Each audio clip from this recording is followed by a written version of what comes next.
Normally you design a governance or a structure and etc. to avoid risk. And in the space that we are, we actually have to take all the risk. Like we have to push for all the risk, right?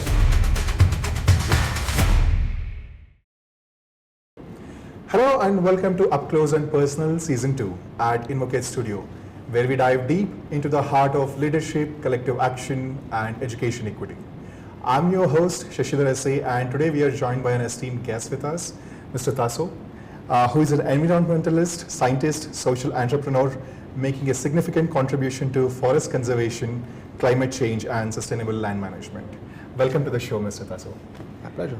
I would like to start by asking you, looking back to your childhood, what did you want to become when you grew up? I know. Probably I want to be first thing play soccer. I don't know. Something like this. But every Brazilian is like that. Right. But I was very bad. Mm-hmm. So then I think I went to be a musician later. Okay. Yeah, and then nothing specifically. I kind of navigate. Okay. And decide to be a forester just because it looks like a good mix of engineering, biology, and dealing with people. So kind of. Wow. What inspired you to become, an environmentalist? Let's see. From what I recall, I think the first time I kind of think about that was in high school when I was visiting a national park that I found very boring. Okay. And it was boring because it was a kind of a savanna. So I mean, in Brazil, like forest is a big thing. Right. And then we went to this park which was a kind of a savanna, a lot of grass, a little bit sad.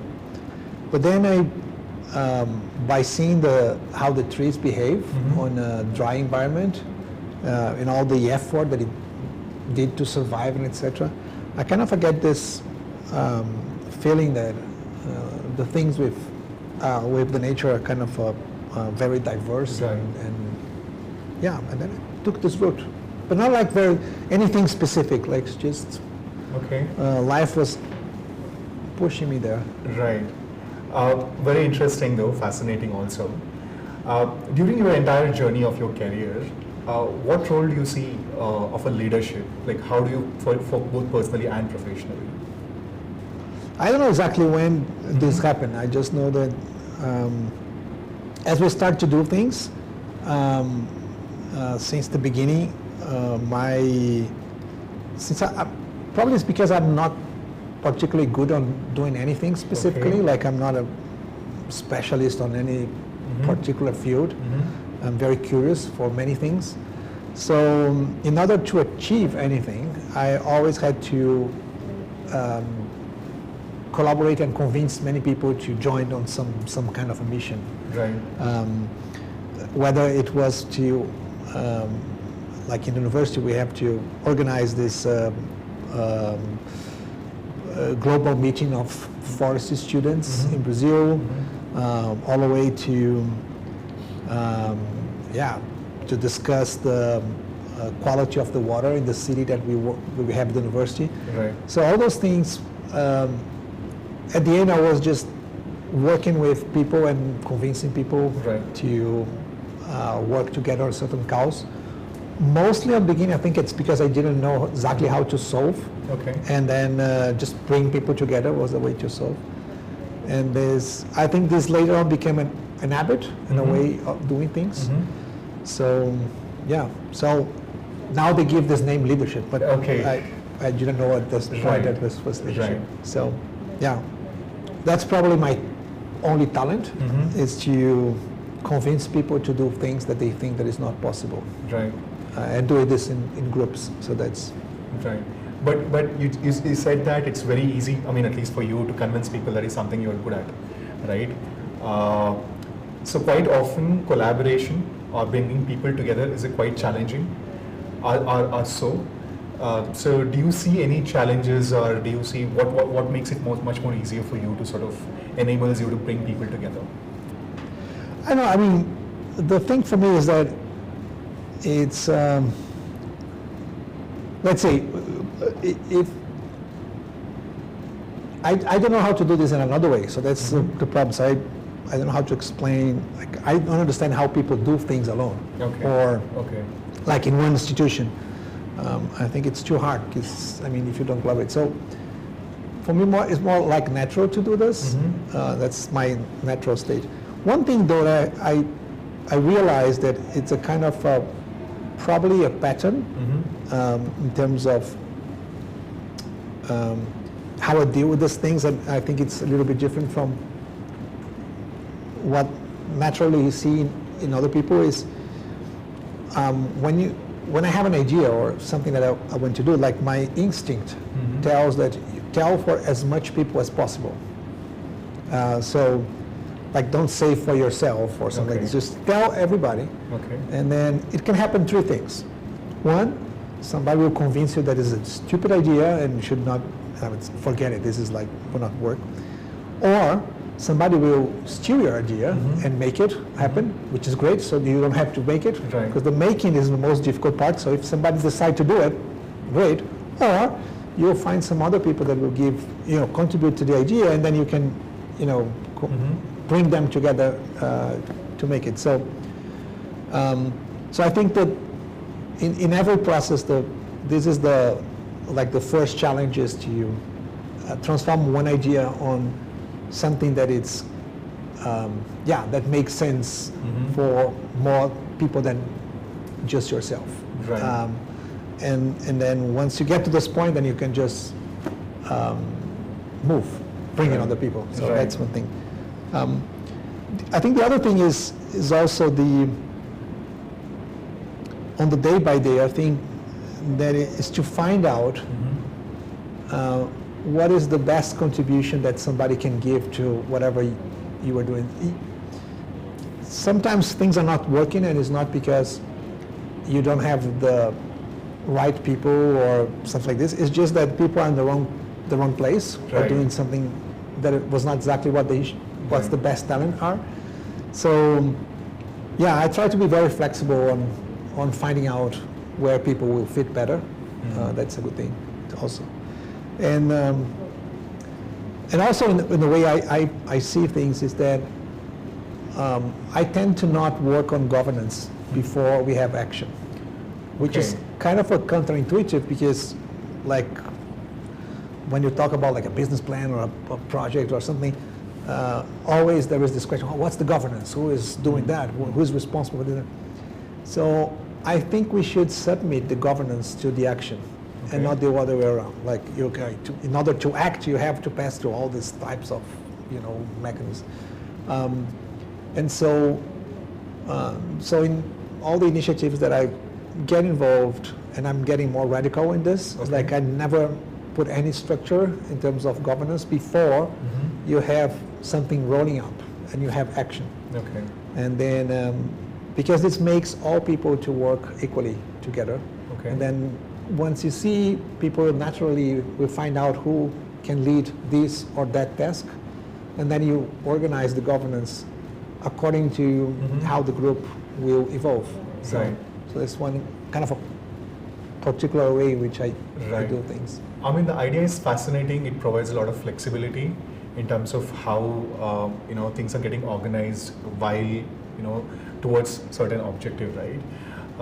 Having said that, wouldn't it lead to chaos also sometimes when you don't have a governance like before planned ahead?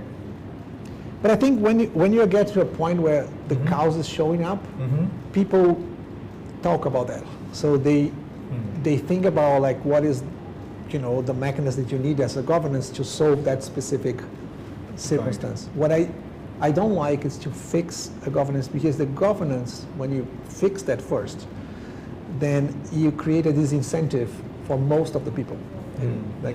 Because all types of governance end up having some kind of a structure. Right. And so the way I think this is more like flexible. Let's say practical example, because it's to not be theoretical. So in Mapiomas, the main project that I lead now, we do maps, and then for each topic that we want to map, we have a group that is taking care of that.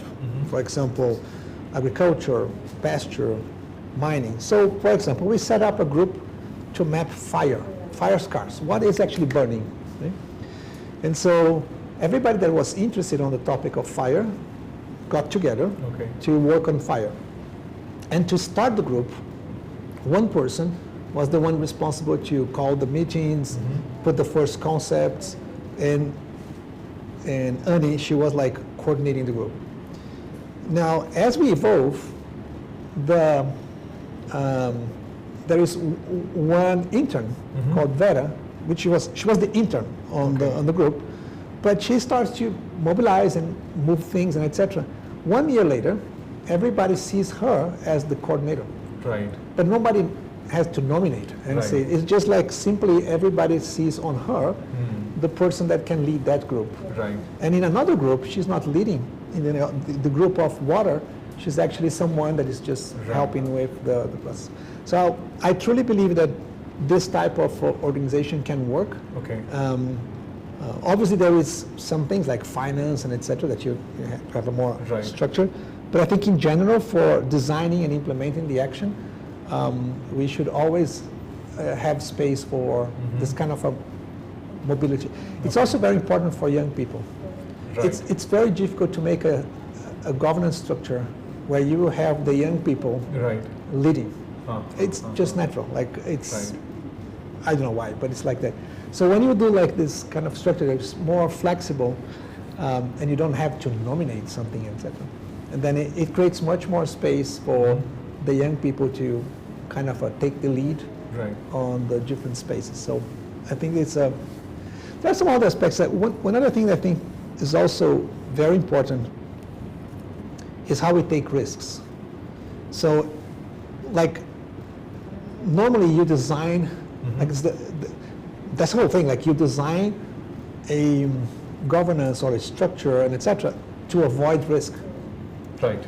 And in the space that we are, we actually have to take all the risks. Like we have to push for all the risks, right? You know, I can't predict all the risks. And then when you have like this strategic analysis, like what's the risks and opportunities, and then you have how you deal with the risks and say, I don't know, like when the thing arrives, we will find a way to solve them. So I want people to take risk. And if they make a mistake, part of the game, let's go on. But I rather have people trying to do things and risk things. Even if something goes wrong, then stay like with all these controls and all these mechanisms and change. So, and that's why I think when I make my speech there, I was talking about this thing about the friction. Because it's like in structures like that, where you have all this, let's say, self-governing bodies, what the leader has to do is to kind of facilitate, serve the group in a way that you are eliminating everything that is friction. So, especially because I don't know how to make maps, I have no idea how to code anything or satellites and etc. So my work is basically say, okay, where there is a friction, which is, for example, a lack of funding, or there is like it happened yesterday, for example, we ran out of space on our server for new things that have to be served, and we are talking about petabytes of data.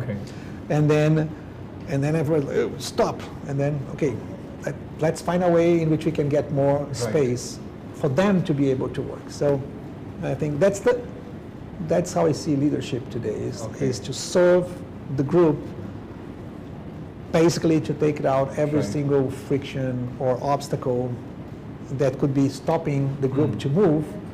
And you, as leader, you can kind of use your leadership to just eliminate whatever is in the field, so they can go and make big things. I mean, thank you so much for elaborating on these points a lot, and especially with the examples. I think that helps a lot in understanding the idea, because most of the times the theory becomes just a theory, right?